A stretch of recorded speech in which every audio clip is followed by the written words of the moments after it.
মুভিটা খুব সুন্দর হয়েছে। পূজাচেরিকে খুব সুন্দর লাগছিল লিপস্টিক মুভিতে। মুভিটা অনেক জোস, একদম পয়সা উসুল একটা মুভি। আমার লিপস্টিক অলওয়েজ ফেভারিট। পূজাচেরির অভিনয় ভালো লাগছে। আদর আজাদ ভাইয়া তো মানে তামিলের নায়কের মতো, খুবই ভালো ছিল। মেকিংটাও খুব ভালো ছিল, সং ভালো ছিল, ফাইট ছিল, সব কিছু এভরিথিং ইজ মানে খুব সুন্দর। মেয়েরা যেহেতু লিপস্টিক দিতে পছন্দ করে এই কারণে মুভিটা দেখতে আসা, সো মুভিটা খুব সুন্দর হয়েছে। পূজাচেরিকে খুব সুন্দর লাগছিল লিপস্টিক মুভিতে, খুব সুন্দর লাগলো মুভিটা দেখে। লিপস্টিক মুভিটা অত্যন্ত সুন্দর একটা মুভি, দারুণ একটা চমৎকার মুভি হয়েছে। এখানে পূজাচেরি খুব সুন্দর একটা ক্যারেক্টার নিয়েছে, তাকে ভালো লাগছে। তারপরে নতুন যারা আসছে মুখ, আদর, রোমান আর বরাবর মিশা ভাইকে হেব্বি লাগছিল। এই তো, তাই আমাদের মনটা খুব ভালো, আমরা খুব এনজয় করেছি, মুভিটা দেখেছি, ভালো লাগছে।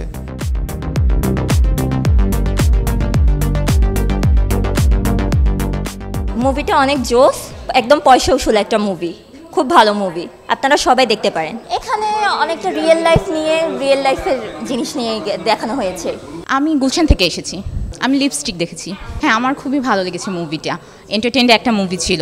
আমার সবার অভিনয় ভালো লেগেছে, সবাই ভালো করেছে, সবাই দেখতে পারে। মেসেজ বলতে অ্যাকচুয়ালি এখানে যা দেখানো হয়েছে যে মার্ডার জিনিসটা তো নট গুড, সেক্ষেত্রে ওটা আমি কোনো মেসেজ বলবো না। বাট আসলে যে মানে এই ধরনের জিনিসগুলো হচ্ছে, আমি বলবো না যে শুধু ফিল্ম ইন্ডাস্ট্রিতেই এগুলো হয়, বিভিন্ন জায়গায় হয়ে থাকে কাজের জন্য, বা এই ধরনের ক্ষেত্রে অনেক মেয়েকেই ব্ল্যাকমেলের শিকার হতে হয় বা এই ধরনের জিনিস ফেস করতে হয়। তো এটা নিয়ে আসলে সবারই একটু কনসার্ন হওয়া উচিত যাতে এই ধরনের কিছু না হয়। তো এটাই আমি মনে করি যে মেসেজ। ফ্রেন্ডসদেরকে ডেফিনেটলি সাজেস্ট করবো, ইনফ্যাক্ট গিয়ে আমি ফেসবুকেও আপলোড করবো যে আমি দেখে গেলাম। আমার লিপস্টিক অলওয়েজ ফেভারিট, তো আমি তো সবাইকে সাজেস্ট করি লিপস্টিক লাগানোর জন্য।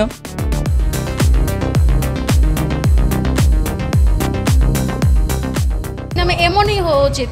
গতানুগতিক আসলে সিনেমাগুলো ভালো লাগে, একটু ডিফারেন্সিয়েট সিনেমাই ভালো লাগে আমাদের। এখানে রিভেঞ্জ ছাড়া আর কিছুই দেখি নাই। তবে মানে এই যে আমরা সবসময় বিট্রে তো হই, সবসময় সব জায়গায় মানুষ বিট্রে হয়, সেটারই রিভেঞ্জ দেখাইছে, আর কিছু না। এখানে আমি বলবো না লার্নিংয়ের কিছু ছিল বা শিক্ষণীয় কিছু ছিল, বাট বিট্রের ব্যাপারটা আর রিভেঞ্জের ব্যাপারটাই দেখাইছে। এটা এন্টারটেনমেন্ট, আর কিছুই না।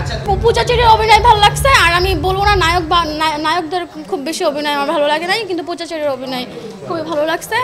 লিপস্টিক তো আমরা মেয়ে মানুষ অবশ্যই লাগাবো, সবসময় লাগাবোই, আর লিপস্টিকের সাথে তো আর কোনো সমস্যা নাই।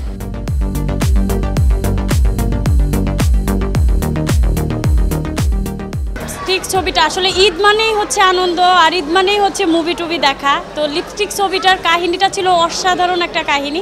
বিশেষ করে হচ্ছে আদর আজাদ ভাইয়া তো মানে তামিলের নায়কের মতো, আর আদর আজাদ ভাইয়ার অভিনয় খুবই সুন্দর, পূজাচেরি আপুরও অভিনয় সুন্দর, মানে সব মিলিয়ে আসলে প্যাকেজটা খুব ভালো ছিল। পয়সা উসুল একটা ছবি ছিল, আসলে খুবই ভালো ছিল। মেকিংটাও খুব ভালো ছিল, সং ভালো ছিল, ফাইট ছিল, সব কিছু এভরিথিং ইজ মানে খুব সুন্দর, বেটার ছিল খুব। তো আমি আবার আসবো আসলে এই মুভিটা দেখতে। পয়সা উসুল একটা ছবি, এক কথায় যে সবগুলো গানই ছিল। রোমান্টিক গানটা ছিল অসাধারণ, তারপর আইটেম গানটা ছিল অসাধারণ, সবগুলো গান ছিল অসাধারণ গান ছিল।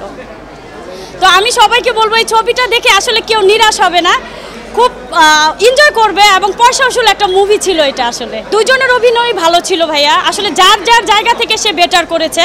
আদর আজাদ ভাইয়ার অবভিয়াসলি তার অভিনয়টা আমার কাছে একটু বেটার বেশি মনে হয়, তামিলের নায়কের মতো লাগে, কিন্তু যার যার জায়গা থেকে তারা অভিনয়টা খুব সুন্দরভাবে করেছে। ও অসাধারণ। ভাইয়ার তো অভিনয়ের কথা তো বলতেই হয় না, এটা তো বাংলাদেশের জনগণ আসলে জানে যে মিশা ভাইয়ের অভিনয় হচ্ছে ভিলেন হিসাবে হলো অস্বাভাবিক অভিনয় করে সে, তার উপরে আসলে কেউ নেই বাংলাদেশের।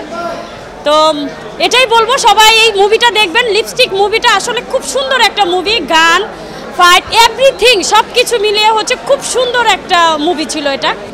আমার পরিবার নিয়ে আসছি মূলত, আমার ছোট একটা বেবি আছে 2 বছরের, ওই বেবিকে নিয়ে আমি আসছি। আমার বেবিকে নিয়ে আমি ছবিটা দেখতে আসছি, তো বোঝাই যাচ্ছে যে ছবিটা খুবই সুন্দর। সবাই ছবিটা দেখবেন।